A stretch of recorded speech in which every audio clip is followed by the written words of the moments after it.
Assalamualaikum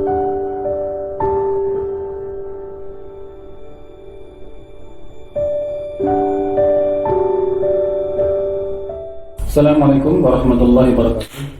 Bismillah, alhamdulillah, wassalatu wassalamu ala rasulillah, wa la hawla wa la quwwata illa billah, wa ba'du.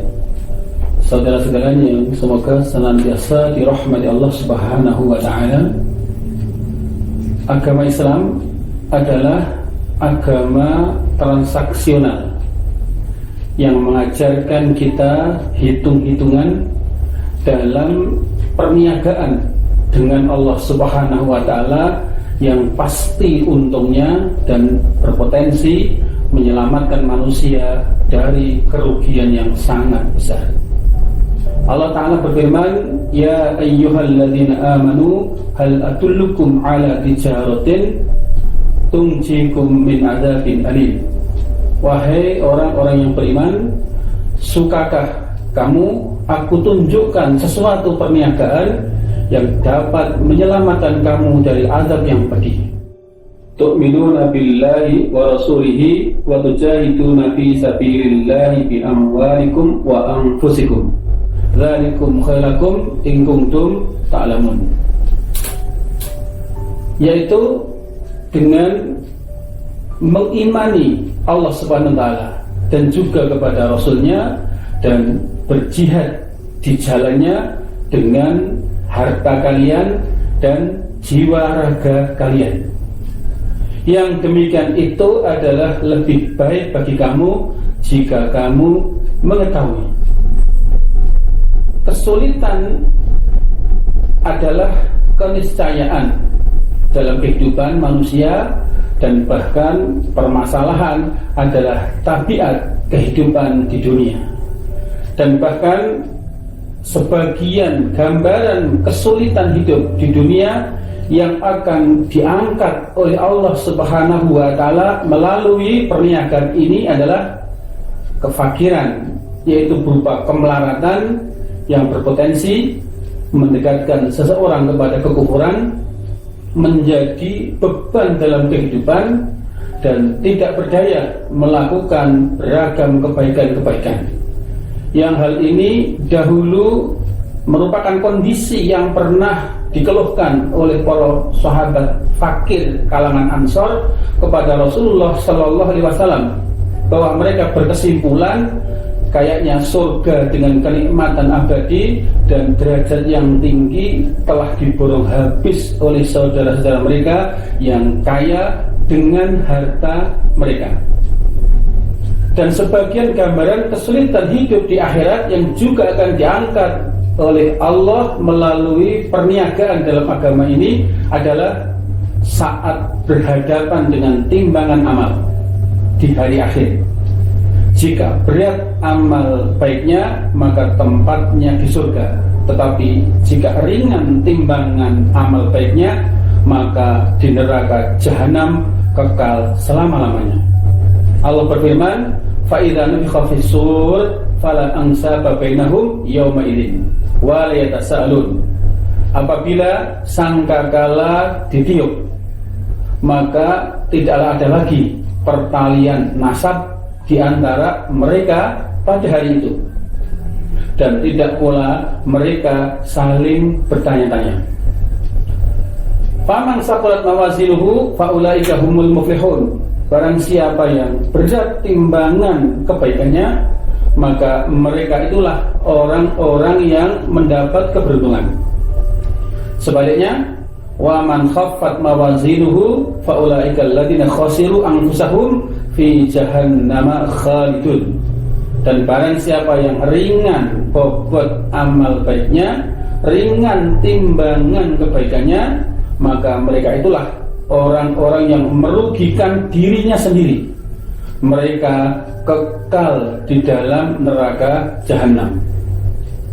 Oleh karena itulah manusia wajib memperhitungkan dari semua yang dilakukannya demi persiapan kehidupan akhirat kelak.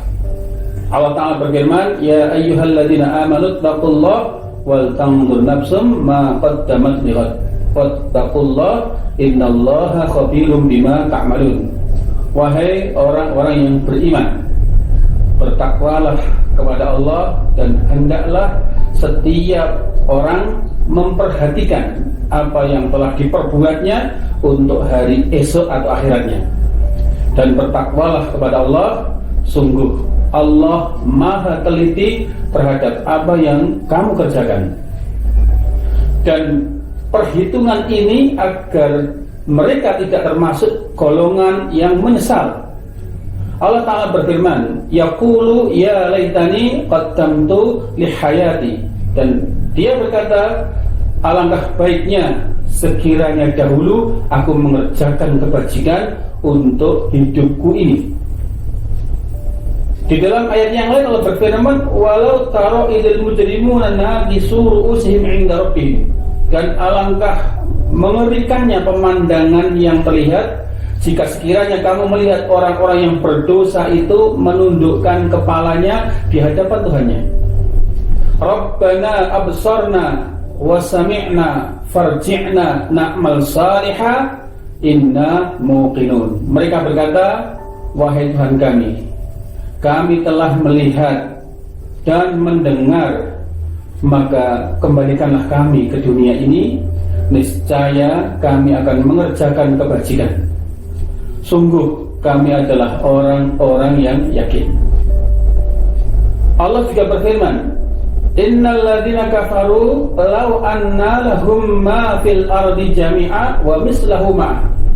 Sesungguhnya orang-orang yang kafir, sekiranya mereka mempunyai apa yang di bumi ini seluruhnya, dan juga mempunyai yang semisal sebanyak itu pula, untuk apa?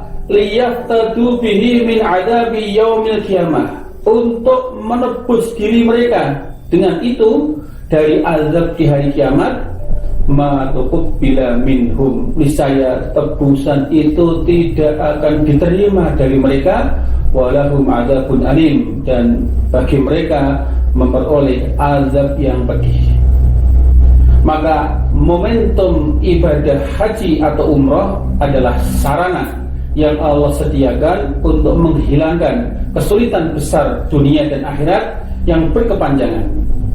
Oleh itulah Rasulullah sallallahu alaihi wasallam bersabda, "Adimul hajja wal umrah fa innahuma yanfi'anil faqra wal dzunub kama yanfil kir khabasal hadid."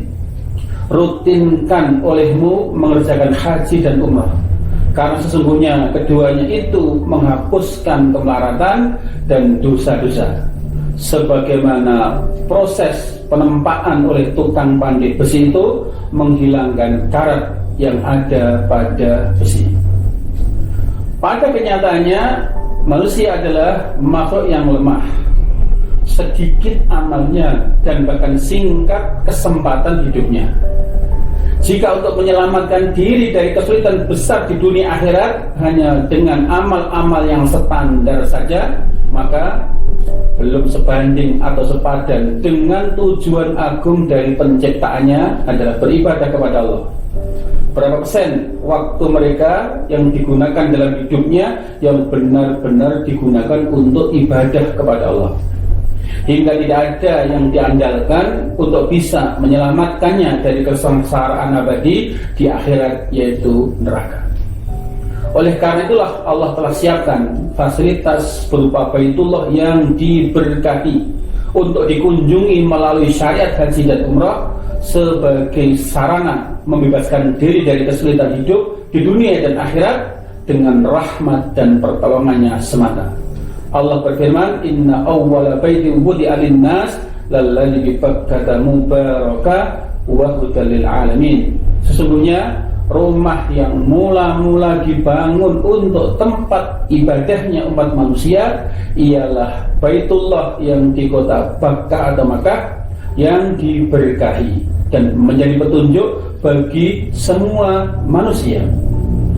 Sebagai contoh keberkahannya adalah salat yang dikerjakan di Baitullah di dalam Masjidil Haram adalah satu kali salat dinilai sebagaimana 100.000 kali salat di tempat lainnya, yang kalau itu dikonversikan adalah sepadan dengan ibadah salat selama 56 tahun. Rasulullah SAW bersabda, "Fadlus shalah fi Masjidil Haram ala ghairihi mi'atu alfi salah." Keutamaan satu kali salat di Masjidil Haram dibanding tempat yang lainnya adalah 100.000 kali salat. Wa fi masjidi hadza alfu salat, dan salat yang dikerjakan satu kali di masjidku ini, Masjid Nabawi, adalah sebanding dengan 1.000 kali salat. Wa fi masjid Baitul Maqdis khamsmi'ah, dan ketika sholat dikerjakan di Baitul Maqdis adalah senilai dengan khamsumi'ati sholat, 500 kali sholat. Jika saja kita gunakan kesempatan satu kali sholat di Masjidil Haram adalah senilai 100.000 kali sholat, yang sepadan dengan 56 tahun sholat. Dan jika itu dikerjakan 5 waktu selama satu hari di sana adalah senilai 500.000 kali sholat, yang itu sebanding dengan 280 tahun sholat. Dan jika seorang yang berumrah berkesempatan 4 hari di Makkah, kemudian sholat 5 waktu senilai dengan 2 juta kali sholat, yang itu nilainya sebanding dengan 1.120 tahun dalam ketaatan mengerjakan sholat. Belum lagi ketika berkesempatan satu kali sholat subuh berjamaah di Masjidil Haram, kemudian duduk zikir sampai terbit matahari dan dilanjut dengan sholat 2 rakaat, maka baginya mendapat pahala senilai 100.000 haji umroh yang sempurna. Rasulullah bersabda, "Man sholal fajr fi jamaah," barang siapa yang sholat subuh secara berjamaah, summa qa'ada yadhkurullah ta'ala hatta tatlu'a syams, kemudian duduk zikir kepada Allah sampai terbit matahari, summa shalla rak'atain, kemudian salat 2 rakaat, kanat lahu ka'adri hajatin wa umratin tamah, maka baginya mendapatkan pahala yang semisal satu kali haji dan umroh yang sempurna. Jika amal itu dikerjakan di Masjidil Haram satu kali, maka nilainya sepadan dengan 100.000 kali haji umroh sempurna. Jika 2 kali dikerjakan senilai dengan 200.000 kali haji umroh sempurna. Dan bahkan seandainya kita berkesempatan 3 kali mengerjakan di Masjidil Haram, maka sepadan dengan 300.000 kali haji dan umroh yang sempurna. Dan di antara keberkahan lagi, semisal ketika kita berkesempatan salat Jumat di Masjidil Haram, sebagaimana Rasulullah sabdakan, pahalanya dicatat dari 1 langkah kakinya dinilai sebagai amal 100.000 tahun pahala puasa di siang hari dan salat di malam harinya. Rasulullah bersabda, "Man ghassala yaumal jumu'ati wa ightasala," siapapun yang memandikan kepalanya di hari Jumat dan mandi seluruh badannya, summa bakkara waqtakara, kemudian berangkat awal waktu untuk mendapatkan awal khutbah, wa masya wa lam yarkab, kemudian dia berjalan kaki serta tidak menaiki kendaraan, wa kana minal imam, mengambil posisi dekat dari imam, fastama'a wa lam yalgha, dan mendengarkan khutbah serta tidak melakukan perbuatan sia-sia, kana lahu bikulli khutwatin amal sanatin, maka ia mendapatkan dengan setiap langkahnya pahala amal 1 tahun, ajru siyamiha wa qiyamiha, yaitu pahala puasa dan salat malam 1 tahun. Inilah momen yang hanya beberapa hari yang paling berharga dan paling produktif dalam sepanjang hayat kita yang singkat, yang selayaknya diperjuangkan oleh siapapun dengan jihad dan tidak pelit untuk mengerahkan segenap kemampuan yang dia punya, baik berupa harta maupun jiwanya. demi menyelamatkan dirinya dari kesulitan besar di dunia dan terbebaskan siksa neraka di akhirat selamanya, dan juga sebagai bentuk ibadah syukur kepada Allah yang sebanding dengan nikmatnya, dan juga sebentuk bakti dan balas jasa yang sepadan bahkan melebihi dari pengorbanan kedua orang tua. Assalamualaikum warahmatullahi wabarakatuh.